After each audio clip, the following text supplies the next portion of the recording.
next to Cuba, close to Puerto Rico, right? So it's a strategic place, that island that Haiti and Dominican Republic share. And this fellow from Dominican Republic, he's one of my readers, so he'll be seeing this and maybe he'll leave comments. I'll leave that up to him. So I'm not going to name him or anything, but if he wants to chime in, he can say more. But he was talking about how he's a Dominican man. He's talking about how the Haitians have flooded in. Now, Chuck Colton and I flew over there, I don't know, 3 or 4 years ago. We went to Dominican Republic and drove to the Haitian border. It was a long drive, many checkpoints with the Haitian preacher. Actually, we went to his church and that sort of thing. I got a haircut in a Haitian village where most of the people actually were practicing voodoo.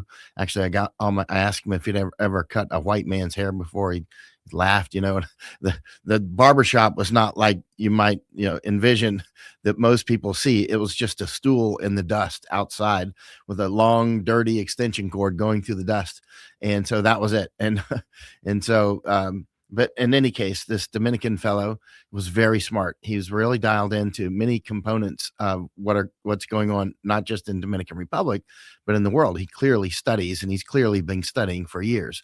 And he was talking about how the Haitians are actually gaining power, political power in Dominican Republic. And he's like, what's happening here? And I said, we talked for about 30 minutes. And I said, everything that you've told me, if you just change the accent to Irish or Canadian or Dutch, it's the same thing everywhere. It's the same players, actually. In the game in Hispaniola, keep in mind, the island that you're on has the oldest cathedral in all of the Americas, oldest existing, right?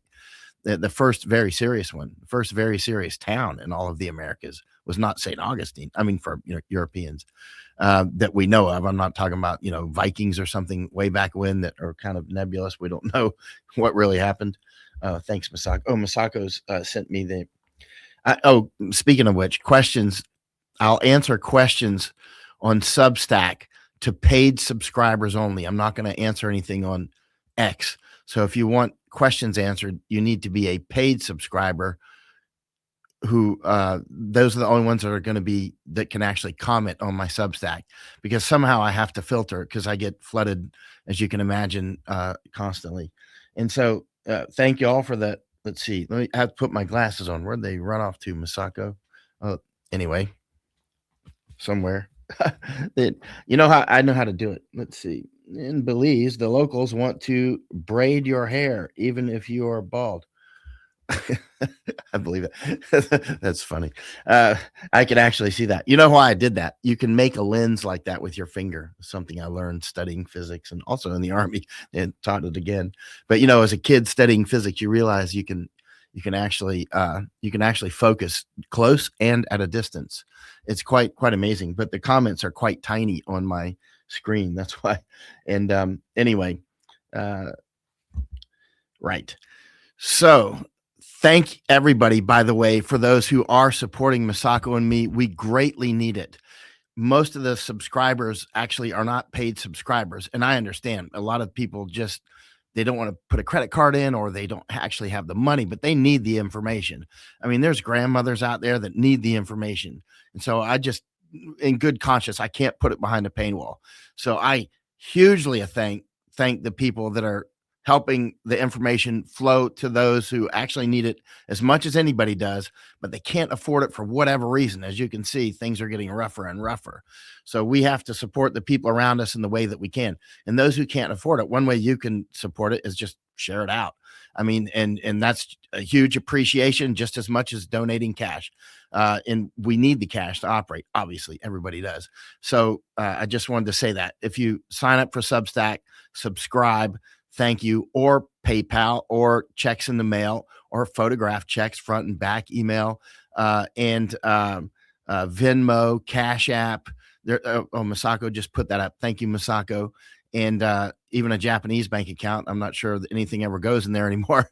But there's other ways you can wire. So there's quite a few methods to do it. GiveSendGo. Actually, Masako and I are talking about so many books are being destroyed now. And Liz Gunn mentioned something yesterday when I was on an interview with her. So many books are being destroyed, because so many people are dying off with these beautiful libraries at home, and these books are just being put out on the streets. We've seen this in Argentina and different places, just books being put out, right? And these books are what the young people need. That's why Masako and I have spent so much time collecting so many old books. And first of all, we love books and always have. But uh, in any case, we're actually considering putting up a Gifts and Go or some fundraiser just to rescue books. But that's something for the future. I mean, that is not far in the future, though. I mean, libraries are going to get burned down. And as people die off, and they got these beautiful libraries that are just, you should see this one antique bookstore Masako and I go to in Tokyo. Some of these books up there, they have a stamp in them, and it's from a father to his sons. He said, "To my beloved sons, please don't sell my books."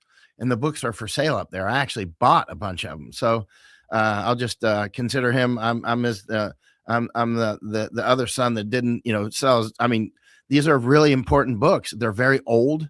They're on tobacco trade and things like that. Tobacco used to be used for money. So when you study these sorts of things, it's very valuable for what's going on today. Any case, we're actually thinking about the sort of a serious book rescue, not a minor league. But anyway, we'll get to that some other time. Let's get to the war. Venezuela, as you can see, we've done something. It's hard to tell what we've done because our government and others lie so much. And as Doug Casey says, the most dangerous government is the one closest to you. And so, it's a good point. Doug Casey knows a lot about governments. He's been all over the world, quite a lot, more than I have, which is pretty hard to do. And so I listen to Doug Casey very closely, and he's down in Argentina right now, or Uruguay. He goes back and forth. But anyway, at the end of the day, you see the moves on Greenland, and you see how that's alienating allies like Denmark. Denmark is an ally. Our special forces have trained with Denmark for so long. Like, members of my Green Beret team went to scout swim school in Denmark. I didn't go because I was off in some other school.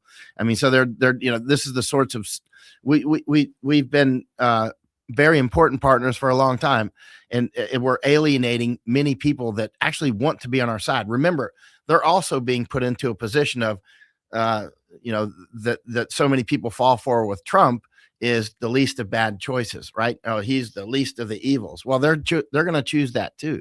And they may choose China, right? They may choose Russia, and they may choose somebody that's not us, even though they want to be with us. Because, as you know, there's not a lot of Americans that are up for shooting people in Greenland or Denmark or Netherlands, where I'm at now. I really don't know any Americans that wake up wanting to shoot Russians. I mean, but the Chinese who are coming into America, smuggling dope all over the place and getting caught growing dope everywhere, that's changing that calculus a bit. At the end of the day, these routes and resources and ideology are clashing tectonically. The energy is picking up in the system. And so let me look at a few questions here, because Catherine's going to need her studio soon, and I'm going to have to leave. So I'll have about 20 more minutes. So I'm going to go to the top here and go down. So pro NVIDIA. All right, now don't get on the NVIDIA stuff.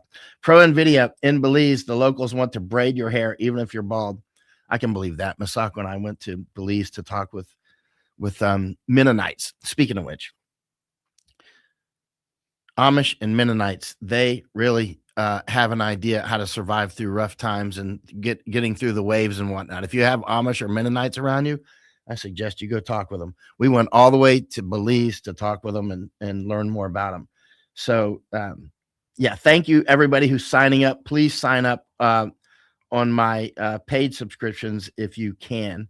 And if you cannot, I completely understand, but please share it. Thank you, Darren Billett. And thank you. There's Jonas. Always into something important. Brian Waldron. It just jumped up. Thank you, Brian. Let me see. Let me skip through really quickly because we only have about 20 minutes. Yeah. Thank you, Joshua. And thank you, Marcia. Marcia is unbelievable. Little thank you from Marcia. You have no idea about Marcia. And she's very serious and very helpful. Let's see. You're right, Darren. I need a social media expert. I do actually. I need a social media expert that can feed it out to all the channels. It's actually quite simple, but we spend so much time. Actually, I do a lot of interviews with others. Like, the other night, I only got a couple of hours sleep because every time I got ready to go to bed, somebody else messaged, to come on with them. Like Mike Adams was the last one for the evening. I'm like, okay, that's it for the night. And so some of the people, like Marcia, she saw that I looked tired on Mike Adams. Oh, I was, because I had been talking all day long. And and every time I thought, okay, I'm done now, and I'll go. But after the Venezuela, what happened there, everybody wanted to talk, and so it came at once. And a good way to reach people is through other people's platforms. Yeah, Ulana, Irene, I'm continuing to collect books.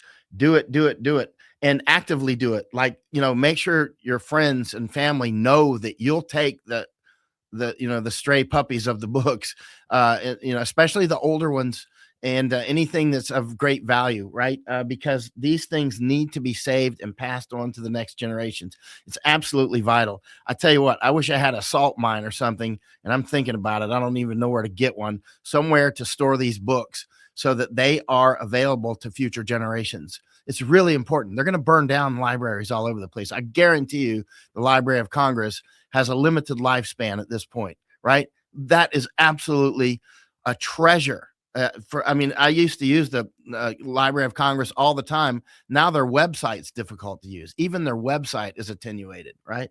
So we need to save those books. The future generations are going to need them because all they're going to have is this garbage that's floating around. It's idiocracy, right? I was on with Lynn Gunn yesterday, and we were talking about Idiocracy, the movie. If you haven't seen Idiocracy, it's worth watching. And one of the things that the Idiocracy guy was an army experiment gone awry. He gets put basically in suspended animation, and he wakes up in about the year 2500. And he ends up, they selected him for the army experiment because he was the most average guy on earth, right? He's average in all ways, not particularly smart, not particularly dull, not particularly athletic, not particularly anything. And that's why they selected him, because he was the most average person on all traits. So they put him in suspended animation, and it was only going to be for like a year or whatever, but something happened and he comes to life in about 2500, right? So 500 years from now. And he is the smartest guy on planet Earth. And they're in a famine, and they're watering their plants with what amounts to like Gatorade. You know what I mean? They can't figure anything out. And finally, he's telling people, they're asking him always for advice. They're always asking him, what should we do? What should we do? Because he's the smartest guy on earth. And he's like, read books, study for yourself. Figure it out. He's telling them, figure it out, right? And that's what we need to do. The people that are always trying to supply the answers, they're trying to sell something, right? The answer needs to be save those books and read them, and then find the smartest friends you can find and spend a lot of time with them, because that's why Misako and I are with Catherine Austin Fitts. We're trying to learn through osmosis, and it's working. We're learning a lot. And so, develop these strong networks of the smartest people you can find. I was lucky when I was a Green Beret. I was the youngest one on both of my teams. So basically, I was the least experienced on both teams. I wasn't the greatest benefit to the team because I was the youngest and least experienced, which was great for me. Imagine how much I got to learn when everybody around me knows more than I do. I mean, I was like a sponge. You know what I mean? It was unbelievable. I wish I could do that again. I mean, it was unbelievable. So, LJL, what do you know about super AI surveillance worldwide, building files on every human for many years now? And Ukraine has been an alleged test ground to teach AI for real war, and has confounded the Russians with super logistics. And I don't know if they've confounded the Russians. The Russians are kicking their butt. And so eventually Russia is going to end up taking a significant portion of Ukraine. And Masako's cleaning my glasses. Thank you, Masako. She saw they're dirty. I wanted Masako to come on, but she's actually running this over here because I learn a lot just being around Masako. It's unbelievable. She actually did a reading club today because she does a reading club with Japanese, and she's reading Princes of the Yin by Richard Werner. Princes of the Yin, which is a good book in English. I don't know what it says in Japanese, but if it says what it says in English, it's a good book in Japanese too. Oh, there's a good documentary Masako just said on Princes of the Yin, so you can watch that on YouTube. And thanks, Masako. And you can learn. It's very helpful. The stuff that they're talking about on Princes of the Yin, we're actually living it here with Catherine Austin Fitts and the stuff that and her team. I mean, they're brilliant. Solari report, by the way, for those. Actually, do I have one of their Solari? Oh, right here. Actually, here's some papers Catherine printed out for us. I was asking her if she can help us predict some things about where the action will be next with some trends, and she's like, actually you can. And she tracks that stuff. So anyway, that's why that's printed out. But here's the latest report, Solari report. Is that in focus? I can't tell. Does that look focused? That's the latest one. And yeah, it's well, there's a reason why we flew all the way from Japan to be here. Enough said. And so Andrew Wilheimer saying, did I skip any? He's saying Russians, Ukrainians have invaded my lake and ice fish 24/7. Do they work or are they on the welfare? The lake is another country now. Hardly hear English spoken. Actually, Al Johnson was just up looking at the Canadian border and huge amounts of Russians up there. And actually, as he went through, a drone started following him in the car. He told me yesterday, actually. So Al Johnson, actually, he's got a Substack. Al Johnson's got a Substack, and he has a new article on silver, very much worth reading, about the OK Corral. It may seem like it's old stuff, OK Corral, Arizona, Tombstone, Arizona, but I'm serious. Read it. It's called, the name of his Substack. It's not Al Johnson. It's under Historical Detective Agency. And read about the silver, about Tombstone. You're going to be amazed. And so let's see. And Dot from up north, Mike Adams promotes everyone using AI and degenerates anyone not willing, or denigrates, not degenerates. Yeah, I actually, on that one topic, I'm a line of departure with a lot of people on the AI. Like, I don't like Wikipedia links, and that's not AI, or is it? I don't know what it is. It could be. I mean, look at all these AI videos that are coming out, and the amount of mischief that can be done with that is extreme. My old friend Karen Kraft over in I was talking with her the other day. She was warning about this stuff like 20 years ago. She was warning me all the time, like every time I talk with her. And I just talked with her the other day, and I said, well, here it comes true. Let's see. Oh, Ayn Rand.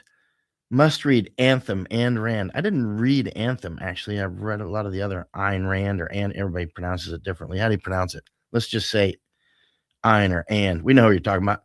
I haven't read that, but you're saying read it, so I need to take a note. Here, we'll just screenshot it. Okay, that's a way of taking notes. Let's see. Love the flowers behind your head. That's because of Catherine Austin Fitts' studio. Masako loves flowers too, so I'm always bringing flowers home.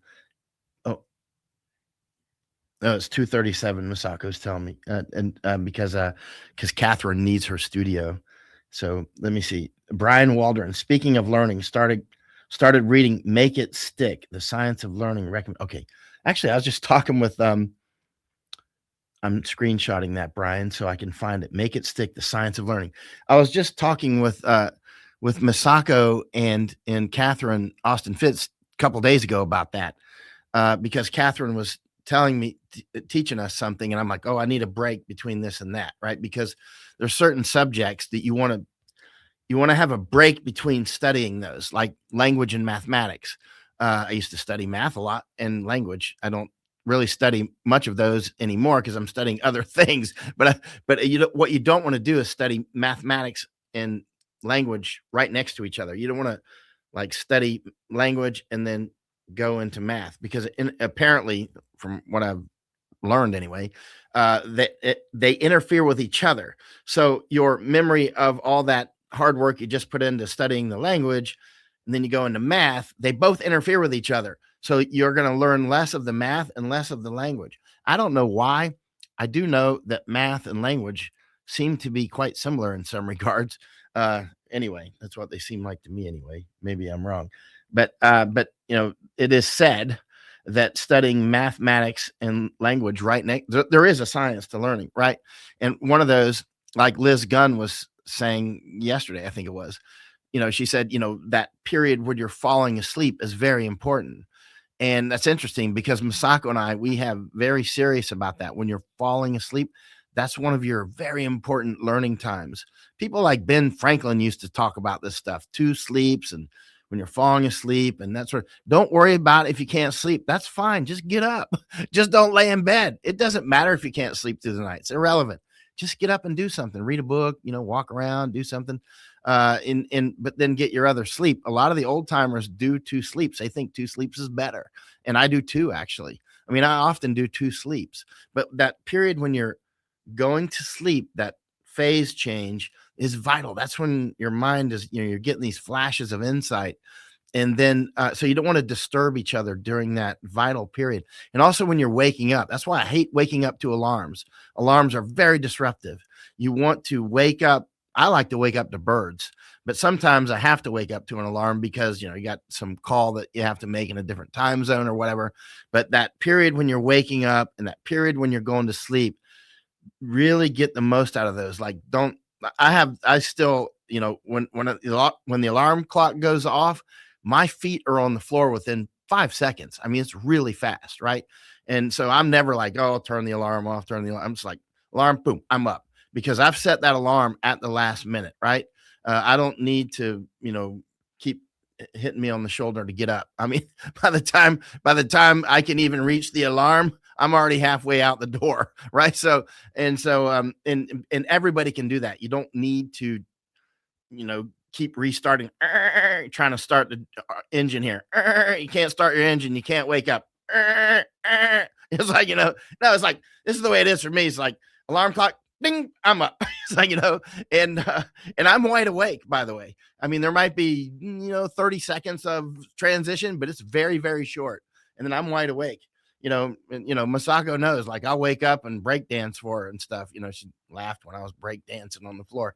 But I mean, I'm just like, hey, let's go. And I was like break dancing and square dancing and doing this Indian dance I learned in Darien Gap. And, dancing is a good way to make Masako laugh and get up. So here we go. And so LJL says, does Catherine Austin Fitts know Michael Vexler? I don't know. Chief Executive Officer starting Mockingbird Group. I don't know, but that sounds like something she would know. I mean, you just got to watch some of her old videos. I mean, Catherine's been on this for, a long time. Stephanie Van Dale. What do you think about the latest announcement from the U.S. State Department on leaving international organizations? Well, I've been wanting to leave them for a long time. I think a lot of the people don't want us to leave them, but I've wanted to cut off the United Nations for a long, long time. I've said it at least in 100 interviews. Oh, gosh, more than that. And I've written it at least that many times, published it. And LJL says, my alarm sounds like a machine gun, Thompson 45 caliber. All right, sir, that's not a machine gun. As you know, that is a submachine gun. Not to get technical. All right. Did I miss any comments, Masako? Because let's see. Okay, I don't think so.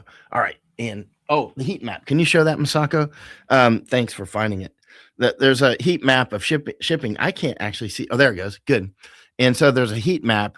I like these heat maps because, they're heat maps and they're very useful. And so you can see all this, routes and resources we're always talking about. You see those routes? I know Japan now is thinking about making nuclear submarines, and I got a message about that today about reviewing a book that's coming out about it. And I'm like, I've been telling Japanese for a long time you need nuclear submarines and that sort of thing because Japan can be shut off from sea routes, right? And put Japan into famine easily.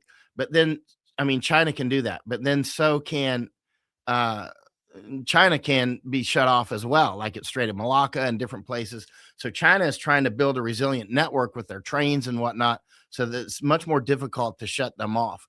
But at the end of the day, you see all those routes, the heat maps there. Those, you don't have to have your submarines parked off at the mouth of the Panama Canal where they can be found and destroyed. Or, you can use drones these days, obviously, but interruptions way out at sea. I mean, everybody knows where the shipping routes are, right? And so what I'm getting to is we are in a global war that's unfolding. You see, Russia just hit some U.S. Companies in Ukraine, apparently took them out, in response to something, Venezuela or whatever. At some point, these things get to be, it's just a barroom fight which is spilled into the parking lot, and it's always like, well, he hit me with the chair last, and hey, it's just a war. It's game on. It's spreading across the city, and also within the United States, you see the ICE thing with the lady who was shot. I don't know anything about it at all, except that a lady apparently is dead. Apparently, a lot of people are upset. Now, I want to say something that I said on our morning walk with Catherine and Misako. I've published this many times and I've said it on many interviews. I don't know what happened there. I don't know if there was a checkpoint. I don't have any idea. I'm looking at the larger war that's going on. But one thing I've published many times is when there are checkpoints, and they're coming, be very, very careful at checkpoints. Checkpoints will get you killed lickety split. I've seen it many times. I mean, people getting killed. That's where people misunderstand each other, and the guy with the gun does the shooting, or the guy with the car does the driving, and it's a game on, right? And so it happens all the time. Many people are killed at checkpoints. The soldiers who are watching this, who were in Iraq and Afghanistan, who are actual combat soldiers doing a lot of stuff out there, especially the infantrymen and the MPs and the commanders, a lot of people got killed at checkpoints. It wasn't always us doing the killing. It was often the Iraqis killing Iraqis or Afghans killing Afghans. And sometimes it was us by accident. You set up the checkpoint, and, especially inexperienced soldiers who are always taught never fire warning shots, right? But nevertheless, some knucklehead always seems to find a way to find a warning shot. And I'll guarantee, first of all, when we get into contact, somebody shooting at us, often it starts with one or two shots or whatever. We can't tell where they're coming from, right? And we even with a bunch of trained soldiers, sometimes we have a hard time telling where the shots are coming from. In the cowboy movies, 2 shots and they know where you're at. Well, it doesn't really work like that in combat, especially when they're trying to hide where they're shooting from, and it's in an urban environment or that sort of thing. 2 shots ain't enough to find them often, unless you got special acoustic equipment or something along those lines. Sometimes it is, sometimes it's not. Sometimes you do a whole burst and we don't know where it came from, right? You can shoot 30 rounds at us, we don't know where it came from, unless they're shooting tracers, and then we can see, right? But what I'm getting to is these warning shots. The Iraqis or Afghans, they don't know where they came from. They just know somebody just shot, and it scares them. Boom, they hit the gas, and then they get lit up, right? And then what? We've killed a family, or the Iraqis have killed a family, or the Afghans have killed a family, right? So what I'm saying is avoid checkpoints. They're coming. They're coming. And avoid them when you can. And when you find yourself caught in one, be on your best behavior, because that guy there with the gun, or that person there, they might be smoking dope. I mean, dope is everywhere across America. They might be on prescription drugs. They're just out of their mind. They might be a kook ball, right? I saw some stuff down on the border that I got on video with one of the Texas Guard guys. Oh, I got it on video, how he's bumping people with his car. He did it right in front of me. I was with a state senator from somewhere up north, Nebraska or someplace, Iowa, I think it was. And I had to move her out of the way, right? And it's all on video, right? And there was multiple people making video. This is right in front of cameras. What would he do if there's no cameras around? And then law enforcement came and protected him, right? From being asked questions by us, right? And law enforcement took him away, like tried to make it all happen like it didn't happen, because I was saying, is that guy drunk? Is he on drugs? Because look at his eyes. I've got it on video. I've got him this far away on video. I'm making video through his window. He's at the driver's bumping into people with his car, and I'm making video of his face. He was spaced out. He was a kook ball, right? And they had rifles, right? So this is serious. And that was in front of a lot of media. Still did it, right? The guy's not in his right mind. We've got so much drugs flying around now, whether it's prescribed by the military or by whomever, and cannabis and alcohol and just general kookiness. Beware of checkpoints and choke points, right? Because why did that shooting happen of the lady? I have zero idea. What we do know is that the first things that we hear about it are going to be false, because first reports are always, you know what they are. You know what first reports always are. So that's what they were. So we'll have to wait for the truth, right? So let's go down to the bottom here. Let's see. I'm actually going to I've got to get out of here soon because Catherine needs her studio. So yeah, I'm starting at the bottom and moving up. Bacon Commander, ACAB. All cops are bastards is what he means. Actually, that's Antifa. That's an Antifa thing. Anytime you see ACAB, that's what Antifa writes. All cops are bastards. And so, and I see that even in Netherlands and other places. Masako usually spots it because she doesn't miss anything. Andrew Wilheimer, and let's see, Massachusetts State Police run checkpoints every day for operators under the influence. LJL, the community organizers are trying to make George Floyd. Now, Massachusetts State Police probably run those very effectively at the moment. I've lived in Massachusetts, by the way. I've spent, I don't know, probably 2 years there. There's a reason why people call it the People's Republic of Massachusetts, right? It's very, very locked down state, and it's in a state of emergency, I would say. But what I'm getting to is, as soon as people actually start popping cops, doing things to them, then the cops are going to start overreacting at all times, right? Or National Guard. That's how this goes. It's a dynamic. It feeds into each other. Something happens and somebody, shoots a cop or whatever, and now the cops are they're shooting cops now. The trigger happiness goes through the roof, and this thing, it has a way of building it on itself. And so, again, thank you for everybody who's signing up. Please do sign up as a paid member. And let's see, Andrew, okay. LJL says the community organizers are trying to make George Floyd times 100 to set off. That's what it looks like to me on first glance. I think it very much looks like that. Jonas said one shot. He's pretty accurate. That's all I know. Let's see. That's what Jonas says.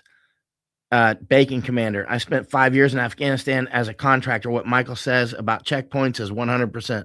Yeah, you know what I'm talking about, Bacon. And Bacon Commander, were you a battalion commander? Let's see. Cicada and others. Let's see. Brian Waldron, it wasn't a checkpoint. She was blocking traffic. They may have given multiple orders, but she drove at an ICE guy. He fired through the windshield. Okay, I don't know if it's true. I have zero idea. You know how first reports are. And the 39-year-old lady at LJL says the 39-year-old lady attacked ICE officer in her car, zooming at the officer, and he shot her through the windshield. Again, I don't know. I'm not going with anything yet. I'm going to let the dust settle and see what comes out of it. Herbert Kelso, looking forward to you and Catherine Austin Fitz doing a show. We did do a show together, Masako and I and Catherine. In Masako, is it up yet? Did they publish yet? Oh, they're going to do it soon, Masako said. Angel, so glad you and Masako have each other. So are we. Absolutely. Every time I have dinner, we say dinner. I thank God for Masako, and I thank God for Masako and Masako for cooking dinner, because you have no idea how she's an expert with food. It's pretty over the top. We need to make a kitchen show. It's like a semi joke between. She's nodding her head. No, I'm telling you. If you ever tasted her food, you would want to have cameras in the kitchen to see how she does this stuff. Stephanie Van Deel. Let's see. Okay, I already answered Stephanie. Yeah, I do want to close. I want the United States out of those things. Why is American tax money going to anybody? I mean, we should be helping voluntarily. And Americans are extremely generous. Extremely generous. I mean, over the top generous. And so it's not like we need to then milk everybody dry, which is what's happening. And it's being used against us, right? Why are we even paying taxes when they can just print money? They print money to pay tax. This is obvious. It's just a control thing, right? It's absolutely controlled to control how you live and operate and waste a huge amount of our time, because really, if you need the money, you can just print it and inflate away our lives, right? Which is what's been happening. But speaking of which, Notice I don't have any links for selling gold and silver or anything. I'm not mentioning any names or anything whatsoever. I'm telling you, gold and silver, physical gold and silver is important right now. And I'm not an investment advisor, so I'm just saying gold and silver are important. Let's see. That me Discozilla. America went down the pooper after they killed disco. Don't believe me? Research it yourself. I don't know what you're talking about. You mean disco dancing with loud music? I don't know. So OM, hello, both of you. Thanks for your work. I'm English. Are there any good authors on surviving with safe options for locations? I would read Solari Report is one. Definitely Solari Report, this is their latest one right here. And there you go. And why does that look sideways up there? And also Doug Casey's got a good channel. Doug Casey, international man. There's a lot of. Here's the thing about giving advice to people on what to do.